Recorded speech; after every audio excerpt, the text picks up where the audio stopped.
ವೇದಾಧ್ಯಯನ ಮಾಡಿರುವ ಕಣ್ಣೂರಿನ ಗೋವಿಂದ ಕೃಷ್ಣನ್ ಈಗ ಇಸ್ರೋ ವಿಜ್ಞಾನಿ. ಆಧ್ಯಾತ್ಮ ವಿಜ್ಞಾನ ಎರಡರಲ್ಲಿ ಯುವಕನ ಮಹತ್ವದ ಸಾಧನೆ. ಮಂಗಳೂರಿನ ಆಳ್ವಾಸ್ ಕಾಲೇಜಿನಲ್ಲಿ ಉನ್ನತ ವ್ಯಾಸಂಗ. ಇಸ್ರೋದ ಕಿರಿಯ ವಿಜ್ಞಾನಿಯಾಗಿ ಗೋವಿಂದ ಕೃಷ್ಣ ಆಯ್ಕೆ. ತ್ರಿಶೂರ್ನ ಬ್ರಹ್ಮಸ್ವಮದಂನಲ್ಲಿ ಹಲವು ವರ್ಷಗಳ ಕಾಲ ವೇದಾಧ್ಯಯನ ಮಾಡಿದ್ದ ಕಣ್ಣೂರು ಮೂಲದ ಗೋವಿಂದ ಕೃಷ್ಣ ಎನ್ನುವರು ಇಸ್ರೋದಲ್ಲಿ ಕಿರಿಯ ಬಾಹ್ಯಾಕಾಶ ವಿಜ್ಞಾನಿಯಾಗಿ ಆಯ್ಕೆಯಾಗಿದ್ದಾರೆ.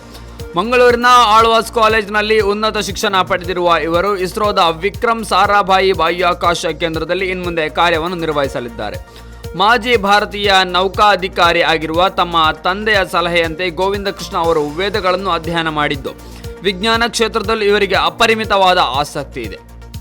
ಈ ಬಗ್ಗೆ ಮಾತನಾಡಿರುವ ಗೋವಿಂದ ಕೃಷ್ಣ ಅವರು, ವೇದಗಳ ಅಧ್ಯಯನದಿಂದ ಕರಿಯರ್ ಅವಕಾಶಗಳು ಕಡಿಮೆಯಾಗುತ್ತದೆ ಎಂಬ ತಪ್ಪು ಕಲ್ಪನೆ ಇದೆ.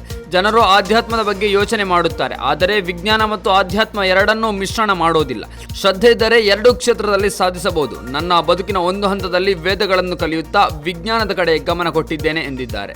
ಪಯ್ಯನ್ನೂರಿನಲ್ಲಿ 4ನೇ ತರಗತಿ ಕಲಿತು ಬಳಿಕ 2011ರಲ್ಲಿ ಬ್ರಹ್ಮಸ್ವಮದಂ ಎಂಬ ತ್ರಿಶೂರದ ವೈದಿಕ ಶಾಲೆಯಲ್ಲಿ ಇವರು ವ್ಯಾಸಂಗ ಮಾಡಿ ಗುರುಕುಲ ಶಿಕ್ಷಣ ಪಡೆದರು.